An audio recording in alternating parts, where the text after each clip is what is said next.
Rose செடி போன time 18 ரூபான்னு இறக்கியிருந்தோம். இந்த டைம் வந்துட்டு 25 ரூபா சொன்னாங்க. சரி நம்ம ஒரு 150 செடி தானே எடுக்க போகிறோம், அதனால் எடுத்துக்கலாம் அப்படின்னு சொல்லிட்டு கொண்டு வர சொல்லியிருந்தோம். நைட்டு ஒரு 7 மணி போல் அந்த அண்ணா கொண்டு வந்து இறக்கியிருந்தாரு. நம்மளும் செடியெல்லாம் ஒன்று ஒன்றா இறக்கி வச்சுட்டோம். அடுத்த நாள் காலையில் சூப்பர் மார்க்கெட் போகணும்னு சொன்னது தான் ஊட்டியம்மா ஃபோன் மேலே ஃபோன் அடித்து போகலாமான்னு கேட்டுகிட்டே இருந்தாங்க. சரி வாமா அப்படின்னு சொன்னது. அதுக்கப்புறம் கையிலெல்லாம் ஒரு வழியாக அடிக்கிட்டு அதுக்கப்புறம் பாக்ஸ் கொண்டு வந்து அந்த பாக்ஸ் ஃபுல்லாக அடுக்கி நிறச்சிட்டாங்க. அதுக்கப்புறம் என்ன சுண்டை வத்தல் மணத்தக்காளி வத்தல்னு இருந்துச்சு. நமக்கு இந்த வத்தல்லாம் போட்டு காரக்குழம்பு வைக்க மாட்டோம், நமக்கு ஒன்லி வெண்டைங்காய் தானே வைக்கிறோம் காரக்குழம்புன்னு சொல்லிட்டு அதை எடுத்து மட்டும் பார்த்துட்டு வச்சுட்டு வந்துட்டோம். சரி கருவாடு ஒரு பக்கம் பார்த்தோம், கருவாடும் வாங்கலை. ஏன்னா நம்ம வாழைப்பாடியில் வாங்கிட்டு வந்த கருவாடே இருக்குன்னு சொல்லிட்டு கருவாடுமே வாங்காமல் வந்துட்டோம். அங்கே பார்த்துட்டு வந்ததுக்கப்புறம் வீட்டில் இருந்த கருவாடை விட முடியுமா?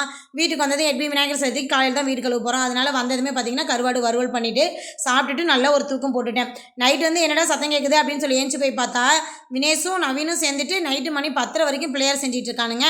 உங்கள் பசங்க எந்த டைம் வரைக்கும் பிள்ளையார் செஞ்சாங்க அப்படின்னு சொல்லிட்டு கமெண்ட்டில் சொல்லுங்கள். இந்த வீடியோ பிடிச்சதுன்னா நம்மளோட சேனலை சப்ஸ்கிரைப் பண்ணி வச்சுக்கோங்க. ஓகே, பாய்.